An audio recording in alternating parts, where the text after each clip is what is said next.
You guys, I think Coraline might be the next Beldam. Stay tuned, the idea may be more feasible than you think.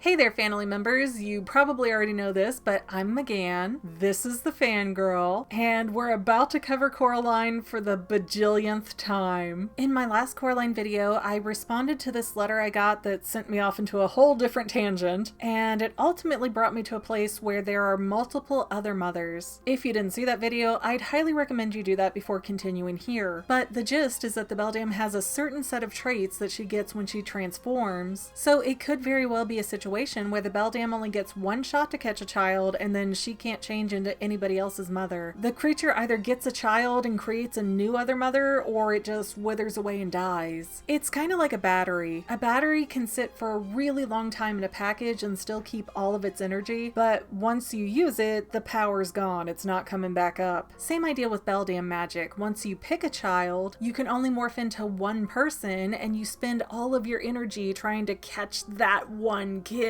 Then you have a baby and die off. Cycle complete. If you fail and you don't get your meal or whatever it is a Beldam needs to have a baby, then the line ends. And that would help explain how the Beldam went 49 years without a child, but then suddenly she'll die without Coraline. So the sweet ghost girl was the Beldam's mother's victim, and now the movie Beldam has expended all of her energy trying to catch Coraline, which she presumably failed at if you want to do a with the grain reading of the movie. So, going off that theory, I wonder if this whole Beldam reproduction process might be a little bit more intricate than that. One thing I wasn't comfortable with in that theory is that getting a child equals reproduction. It just feels dirty. Like, think about that in human context. I need to trap a child in my house so that I can make a baby. Ew.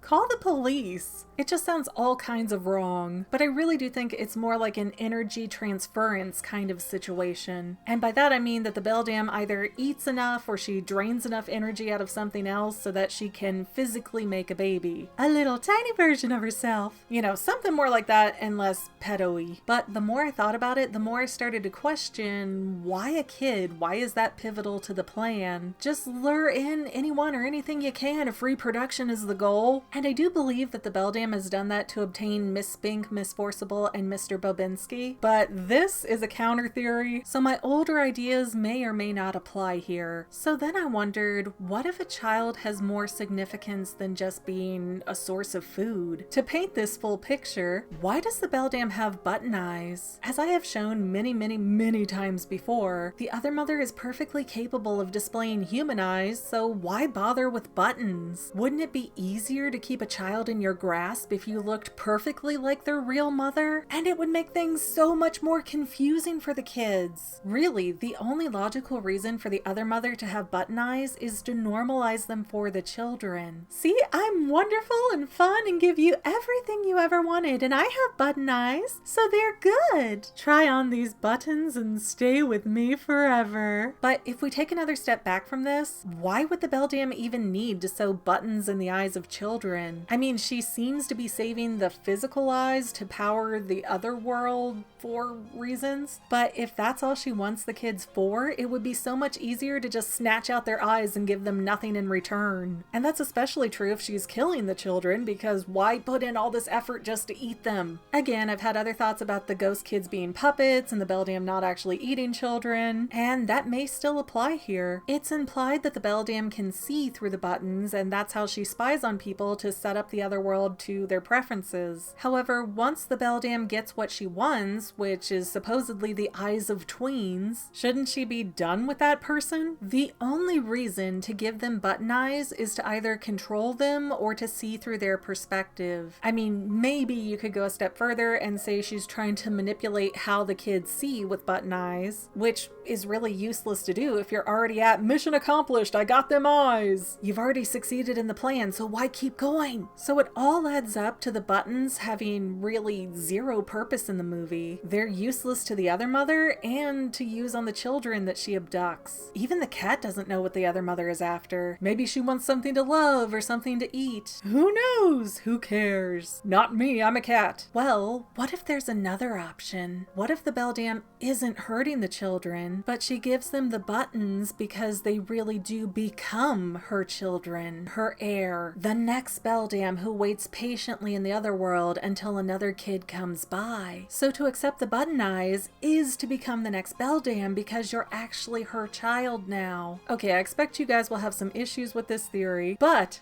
fear not. I have another part written up and ready, but this script is already about 6.5 pages long if I don't cut anything out. So I'm gonna do myself a favor and split this video into 2 parts. Sorry if you find that annoying, but the true is, I can't seem to give you guys enough Coraline videos. So hopefully most of you will be happy with the series continuing. It also gives me a chance to absorb any feedback and kind of work that into the theory if it needs to be tweaked anywhere. And I'm still taking letters to answer your Coraline questions. So be sure to check out my About tab on the channel page if you'd like to send me your question in the mail. Like I said before, I will answer everything I can to the best of my ability. And if nothing else, hey, you'll get a shout out, which is cool, right? Still cool? I don't know. I don't know what the cool kids are into these days. It might not be reality, but theories are more fun. So for today's derps, which if you don't know, the theory's over, we're just kind of having some fun now. I do want to give a shout out to, I'm going to say this wrong, I think Jardar, I think I'm putting the emphasis on the wrong syllable, but I'm not sure, who sent me some really cool fan art from Norway. I don't know how well this is showing up. It's a really cool, like almost a rice paper, which is neat because it's kind of hard to find this in the United States. You have to go to like really specialty art stores. And a super sweet note that he sent along with what he calls a Persian accessory from Iran. And again, I don't know how well this will focus, but it is one of the Iranian kings, and I need to find a little necklace loop that I can put in there and wear it because I think it's really pretty. My uncle is actually from Turkey, so I know a little bit about a little bit, but I just wanted to say thank you so much for the art and the gift and the letter and for sending that way across international borders. Love you, Jardar, and hopefully by the time you see this, you will have gotten the little packet of love I sent back, but I'm not sure because sometimes my international mail doesn't get there, so let me know if you've seen it yet. Oh, and before we go, there has been a big scuffle in my household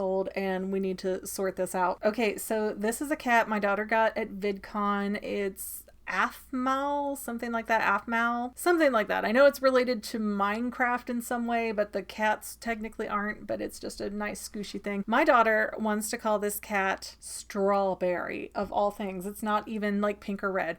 I said she would make a lovely Ava Perone, and we have been at odds with each other over what this imaginary plush cat's name is going to be. So please vote for me in the comments if you would, if this looks like an Ava Perone, or if this is a strawberry for you.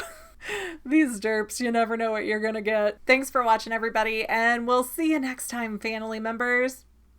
Well, family members, we're almost done, but I want to invite you to hang out with me in some other places. I'm on Twitter and Instagram as my own personal self, and I have a Facebook page too, but I mostly just post photos over there. And sometimes people say, hey McGann, I want to mail you something. How do I do that? Easy. Just click the About tab on my channel page, and my most current P.O. Box info will be right there. I also run another channel, The Family. It's really a hodgepodge channel where we might post anything. Oh yeah, and I also sell shirts and stickers and stuff with the Family and the Fangirl logos. If that is your cup of tea, I have a link in every description of every video. Finally, if you want to help out the Fangirl channel and make sure I'm putting out video essays for years to come, the best way you can help is by subscribing and watching more of my videos, whether they're new, old, whatever. Maybe even share 1 or 2 on social media, help spread the word. People who watch to the end of videos like you helps to tell the site, hey, this is a good video, we should recommend it to other people. So if you made it this far, leave me a comment of something like, hey, I made it to the end. Love ya.